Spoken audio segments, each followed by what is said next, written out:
រឿងឪពុកនិងកូនដឹកលាទៅលក់នៅភូមិដ៏ស្ងប់ស្ងាត់មួយមានបុរសចំណាស់ម្នាក់រស់នៅជាមួយកូនប្រុសតែម្នាក់ជីវភាពរបស់ពួកគេមិនសូវសម្បូរបែបទេប៉ុន្តែរស់នៅដោយសុចរិតនិងខិតខំប្រឹងប្រែងថ្ងៃមួយពួកគេសម្រេចនាំលាទៅលក់នៅទីផ្សារដើម្បីយកប្រាក់ទិញស្បៀងសម្រាប់គ្រួសារ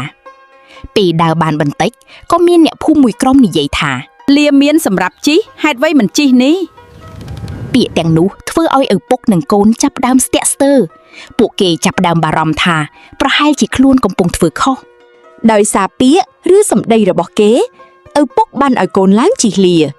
ប៉ុន្តែមិនយូរប៉ុន្មានក៏មានអ្នកដំណើរមួយក្រុមនិយាយថា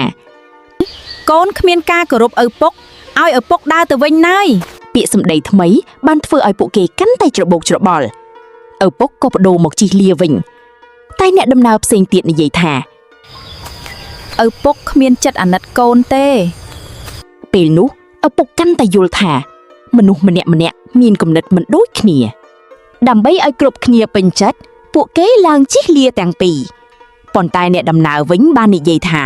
ពួកគេកំពុងធ្វើបាបសត្វពេលនោះទាំងឪពុកនិងកូនមិនដឹងថាត្រូវធ្វើបែបណាទៀតឡើយឪពុកបាននិយាយថាកូនអើយមនុស្សលោកម្នាក់មានគំនិតខុសគ្នាបើយើងរស់តាមពាក្យឬសម្ដីរបស់គេគ្រប់គ្នានោះយើងនឹងមិនអាចរកផ្លូវត្រឹមត្រូវរបស់ខ្លួនបានឡើយចូលធ្វើអំពើល្អហើយប្រើប្រាជ្ញាជាគោលចាប់ពីថ្ងៃនោះមក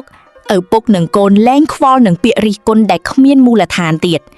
ពួកគេជឿជាក់លើការគិតដ៏ត្រឹមត្រូវនិងការធ្វើអំពើល្អគតិដែលរឿងនេះបង្រៀនគឺយើងមិនអាចធ្វើទង្វើអ្វីឲ្យមនុស្សគ្រប់គ្នាពេញចិត្តបានឡើយប៉ុន្តែអាចធ្វើឲ្យចិត្តខ្លួនឯងស្ងប់បានដោយប្រព្រឹត្តត្រឹមត្រូវនិងប្រកបដោយប្រាជ្ញាសែបគប់នឹងលបែងវិនិច្ឆ័យតែងចាំប្រព្រឹត្តចោរកម្មគុកចាំទទួលប្រព្រឹត្តមិនសមអារម្មណ៍មិនស្រួលសតិប្រែប្រួលដួលព្រោះស្រវឹងគួរសាងកុសលតំកល់ចិត្តកាយរស់ដោយសប្បាyrំសាយកំហឹងកុំឲ្យស្ដាយក្រោយដោយថាមិនដឹងបាបធ្ងន់យ៉ាងនឹងគួរដឹងគួរវៀងខ្លួនទីពឹងខ្លួនតាមក្បួនតម្រាព្រះធម៌ចែងថាជីវិតមិនទៀងកុំអាងនៅក្មេងវង្វេងនឹងរៀង